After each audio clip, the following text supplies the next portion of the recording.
Everybody, Earl at thelogbook.com, back for more Voyages of Shelf Discovery. It's time to open a couple more Doctor Who box sets, because I think this is the only form that Doctor Who figures come in anymore. And I've chosen to open two box sets that were released something like 4 years apart, but they are from the same season of the show. It's a very popular era of the show, too, so I don't think you'll object too much. The newest one that we're going to open tonight is from Robot. This is Tom Baker's first appearance as the Doctor and the Robot, and there is a whole saga behind this Robot, which we'll get into. And the other set, which came out, pretty sure this was out in 2019, and that's how long it's been waiting to be opened, is kind of sort of from the same season, from the episodes, or the two-part episode, the Sontaran experiment. And the really the big selling point here is we have our two Santarans, but we also have Harry Sullivan as an action figure. So the TARDIS crew is finally growing. Let's open some Sontarans first, because these guys, I remember getting this set and getting a fairly good deal on it when I was still living in Utah, and then we had to pack up in a hurry and bug out of Utah, and there it went, in a box, and it has been waiting to be opened all this time. So the Sontarans are surly even when they're outside of the box, so we better rectify this pretty quick. Obviously there are two Sontarans in this set, and one of them is not from the Sontaran experiment. So we have... Let me get the box out of the way first off. So we have Field Major Steyer. He is from the Sontaran experiment. We have Harry. He was in the Sontaran experiment and the rest of Tom Baker's first season. This dude over here, he is not from the Sontaran experiment. That is Lynx, and he is from the Time Warrior, which was the first episode of the previous season.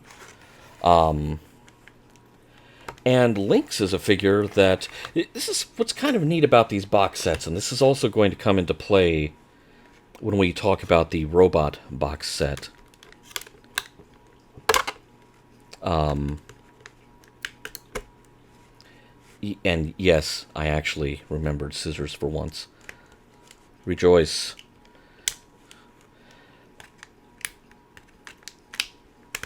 Although these little rubber bands are clear plastic, so it's not like I can really see what I'm doing.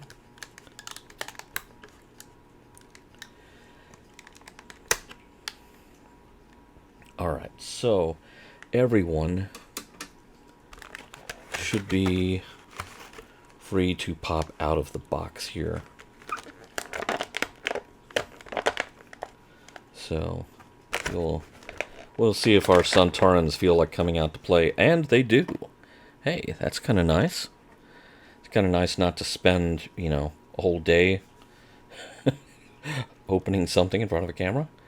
It just comes out. All right. So let me set him there for just a second and dispose of these little rubber bands in such a way that they are not going to wind up being swallowed by a cat. Like this one down here, Maria. Maria the cat is in attendance, ladies and gentlemen. Hello, Maria. The mighty flew for poof. Okay, so Lynx, whose helmet I am trying to get out of the package now. Lynx was the first Sontaran ever seen on screen in Doctor Who.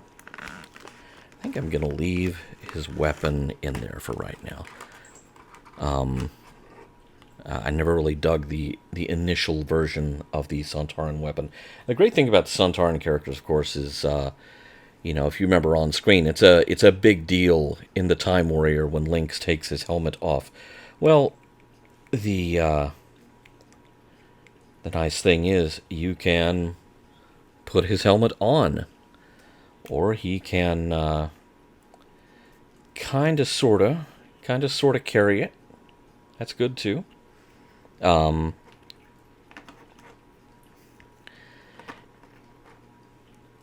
And obviously, the head doesn't rotate because the Sontaran makeup on the show, you never see a Sontaran look around. He's got to do this to look both ways for traffic. Lynx has been released before as part of a set that included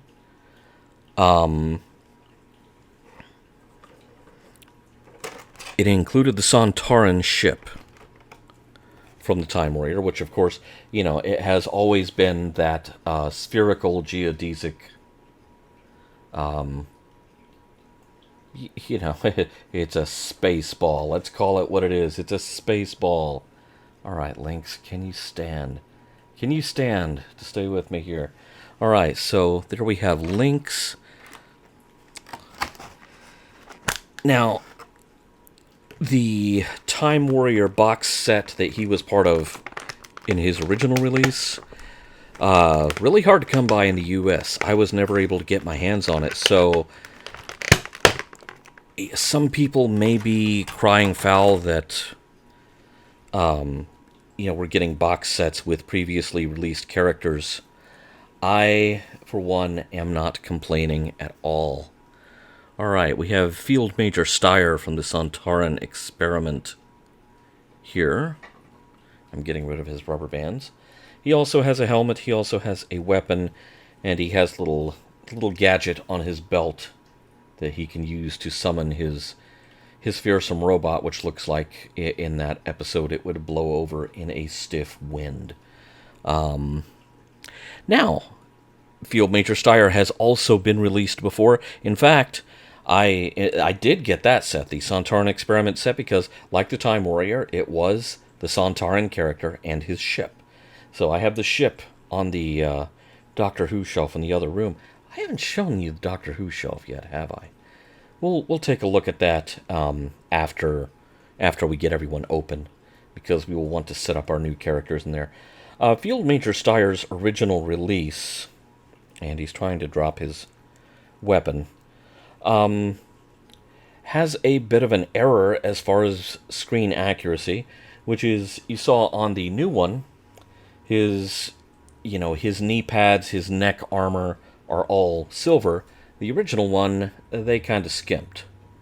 They made quite a bit of it just matte black and not silver as it was seen on TV. And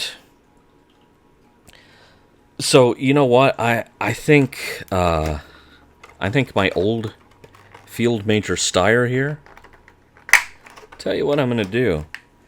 See, I got Lynx's helmet out.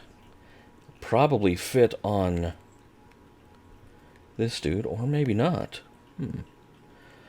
But even if it doesn't fit snugly and it's just kind of sitting there, I think I now have a background Sontaran, a grunt who is not as high-ranking as Lynx or Steyer here. Let's get Harry out. I think it's awesome that we have a figure of Harry Sullivan.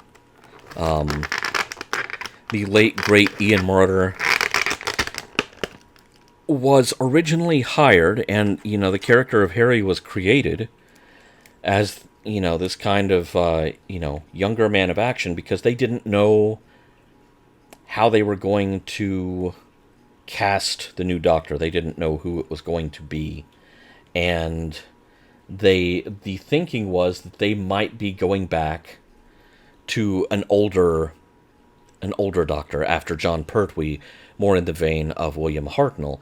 And so they figured they were going to need a strapping young fellow to, to throw punches, save the girl, and, kind of do the action stuff while the Doctor did the intellectual stuff, the figuring out the traps. This is a really good likeness of Ian Marter here. I am I am very much impressed. And, he is wearing kind of the trench coat that he had on in the Sontaran experiment. So, he is ready to throw down with the potato heads. Oh! See, he kicked one of their butts already. So there you have it. Welcome to the TARDIS, Harry. Earlier, we opened a Companions of the Fourth Doctor set that had Sarah Jane from that same season, from Genesis of the Daleks. So we now have that complete TARDIS team. We have the Doctor, Harry, and Sarah. This makes me very happy. Complete TARDIS teams make me very happy. Let's have Adric, Nyssa, and Tegan. Guys, please. Especially since Tegan is about to make a comeback. As we saw in the trailer. I hope I'm not spoiling anything there. As we saw in the trailer for the last Jodie Whittaker episode, Tegan and Ace are making a comeback. We have a figure of Ace. We need a figure of Tegan. And, by extension, we also need figures of Adric and Nyssa. So, and I have a bonus Sontaran, not from this set, because there was an eBay seller who carved up some of the box sets into individual figures and sold them at a somewhat lower price point. And sometimes these guys are doing daylight robbery, sometimes they're not. In this case, I actually got a good price on the only figure I wanted from the Two Doctors box set, and this is a Sontaran named Stike. This is the only Sontaran, he and his underling in that story were the only Sontarans to appear in any episodes after the 70s. So this was our 80s Sontaran, and he's an ugly dude. I mean, he has a weird wispy beard, and kind of tall for a Sontaran, because I believe the show's casting people had forgotten that, Sontarans are little potato people. So here we have Stike in his armor. Probably shows up better on the other camera. So yeah, there we go. So you kind of see the little beard he has going there. Sontaran with a beard. Who would have thought? We're all clones. We're a race of clones, except for that one guy who grew a beard. So this episode was from 1985, the Two Doctors was. The other two characters in that set were another Perry and another Patrick Troughton with a different paint job, because, of course, the second Doctor goes through some stuff.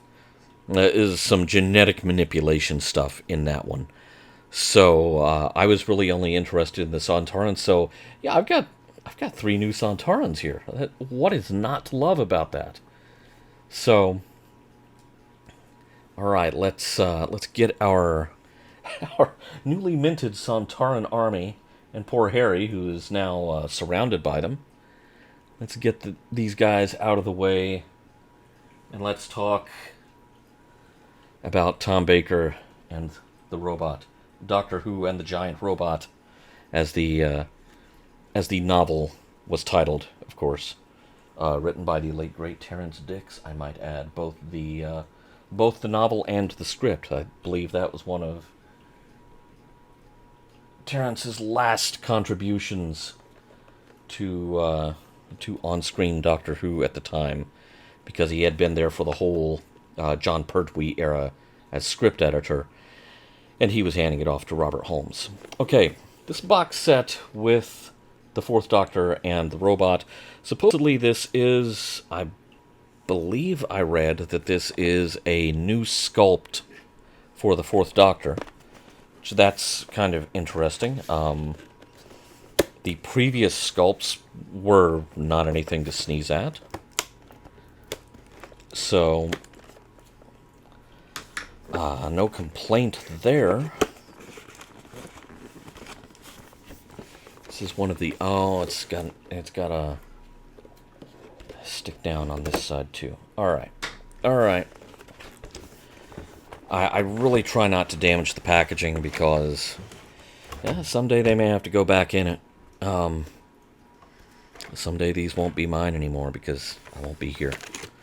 I know I keep bringing that up, but, you know, at my age, you know, it is a thing to think about. Okay, this robot is freaking marvelous. Look at that.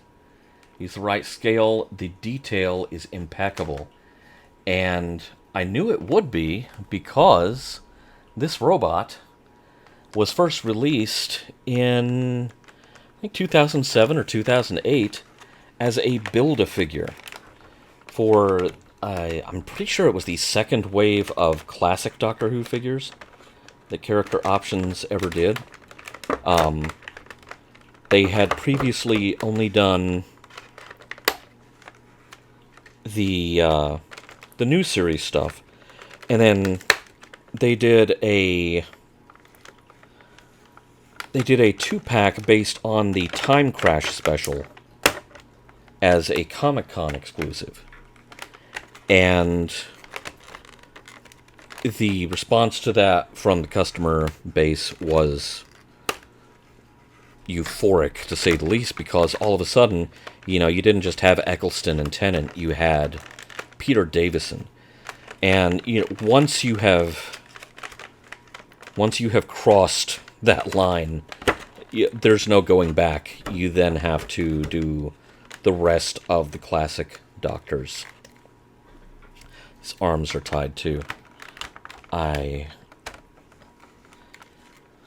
love it when these guys are out of the packaging. I hate getting them out of the packaging. Especially since I am worried about dinging the plastic when I cut stuff. I probably need to start wearing my reading glasses to do this, embarrassingly enough.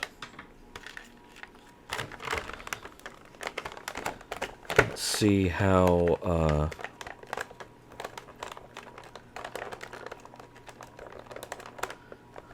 Okay, that arm is free. This one is not. So the original robot, I believe the Build-A-Figure was sectioned up as 2 arm pieces, the chest and the waist, the legs, the feet, and the head. Those were the pieces. So you had to get...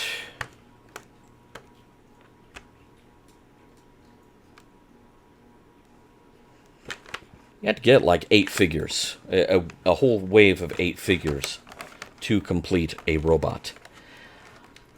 I only got 7 of those figures. One of them, Magnus Greel from the Talons of Wang Chiang. I have never been able to get one. And if you do see one, generally, what someone's done is they've opened it up, taken out the robot parts that they were probably getting it for, because... Magnus Greel, really? Not the most photogenic character. Wasn't anything good to look at on TV, because he was kind of part of that disturbing trope where the villain has to be horribly disfigured, which shouldn't be a thing.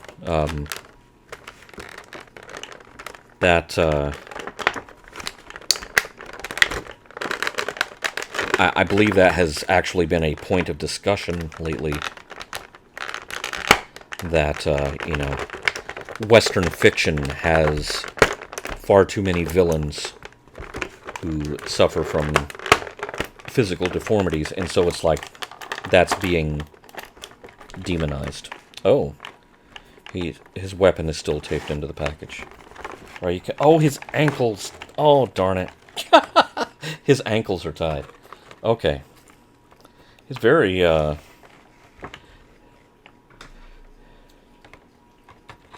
didn't see the ankle ties.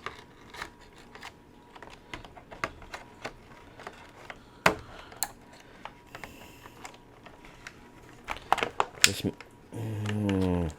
oh, there's a piece in front, so it would actually be easier to cut from the front very, very carefully. I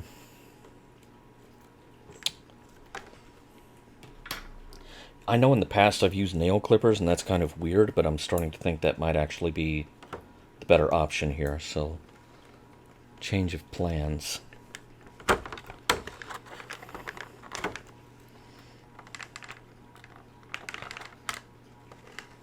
All right. Progress. And I think we're loose. We have a robot on the loose. We have a giant robot on the loose, everyone. He, boy, he's very, very flexible. I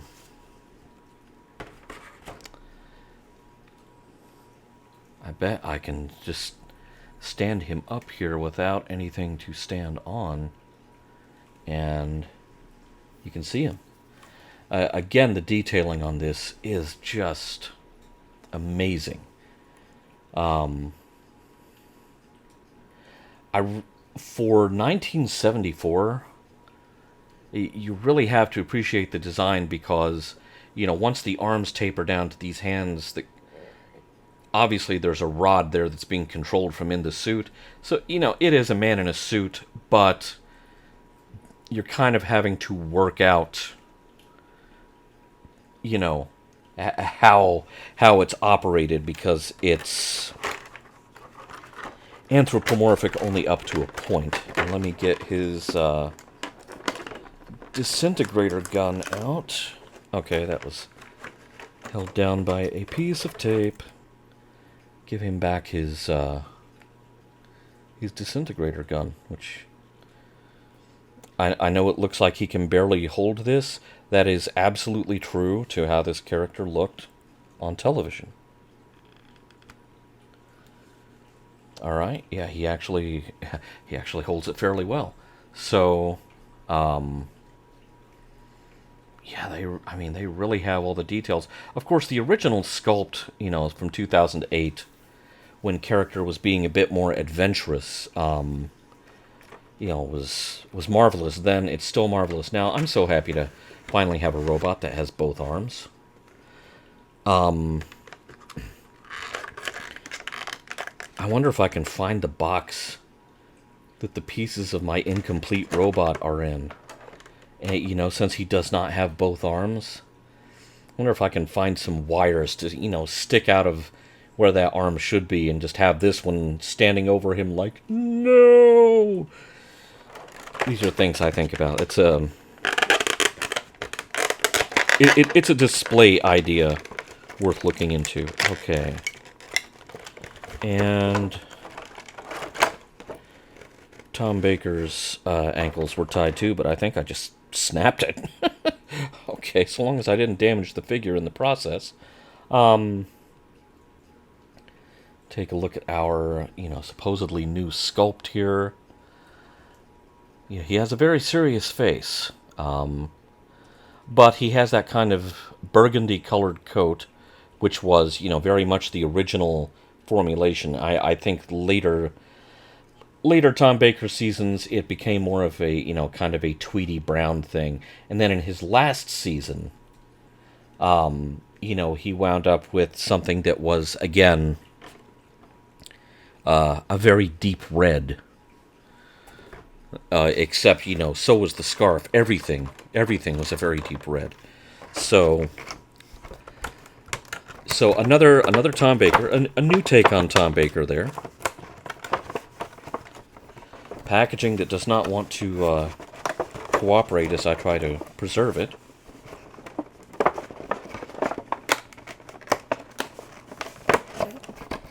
Someday someone will thank me instead of cursing me for having preserved the packaging on these. But I'm in no rush for that to happen. Just thought I'd point that out. Absolutely no rush. And, so we have the Doctor, we have the robot, we have the Doctor, and we have Harry. I cannot stress enough. Harry was also in Robot. That was Harry's first episode. So we have a complete TARDIS team. Let's line these guys up on the Doctor Who shelves. which are in the other rooms. So, come on. No, seriously, come on. When I say the Doctor Who shelf is in the other room, I mean it's taking up a whole wall of the other room. The way it works out, it's not quite a decade for each section of the shelf, because obviously we get into the 70s here with Pertwee, Hartnell, and Troughton. This whole shelf, this is just nothing but Tom Baker. As you can see, we already have a Sontaran there. He's from the Invasion of Time. You saw Sarah Jane there. Plenty of Daleks, Romana, K9. Down here we have kind of the 80s shelf. So you have Tom Baker from that last season. What's Jackson doing here? You have Tom Baker, you have Romana, you have Anthony Ainley as the Master redesigned Cyberman. We're working toward the 5 Doctors. We have the Doctor and Ace, we have the Doctor and Perry. Here we have the 8th Doctor and kind of the Time War section of it, complete with Gallifreyan weapons, before we get over to the Christopher Eccleston and David Tennant side of things. Over here, this last compartment, a lot of it is Matt Smith, and there's some room to grow here with Jodie Whittaker, who is the latest Doctor to have their own action figure. So that's the setup. This is actually my bedroom, so make of that what you will. So let's start putting everyone where they're going to be. It's kind of difficult holding the phone and doing this at the same time, so I apologize for the hit and miss nature of this footage. Okay, we have Lynx. Really, he kind of should be over in the Pertwee section, but the Sontaran area has enough room for all of our Sontarans. So I have the new Styre, I have the old Styre, with helmet on, so he can just be a grunt now. And, oh, it's the Doctor and Sarah Jane. Well, we need to bring Harry into this. Oh, wait. We have this extra Sontaran from the 80s. Where does he go? Okay, good. Jackson left. There's room for him there, but he's a Colin Baker enemy. Let's put him over here by Colin Baker. And some Peter Davison era Silurians who we opened before. So there, he's, in proximity to the appropriate Doctor, sort of like these Cybermen and Syl and 80s Daleks. And let's see, we have to put this extra Tom Baker someplace. I think there may be room for him, maybe room for him over with these Sontarans. We'll figure something out. Okay, Sarah Jane took a tumble, so it's time for a little bit of a shelf fix, so we can get Harry into place. Silly Sontarans. They're like Weebles. Remember Weebles? They wobble, and they do fall down. That's the advantage, the dubious advantage that Sontarans have over Weebles. They do fall down. Really not much of a sales pitch if you think about it.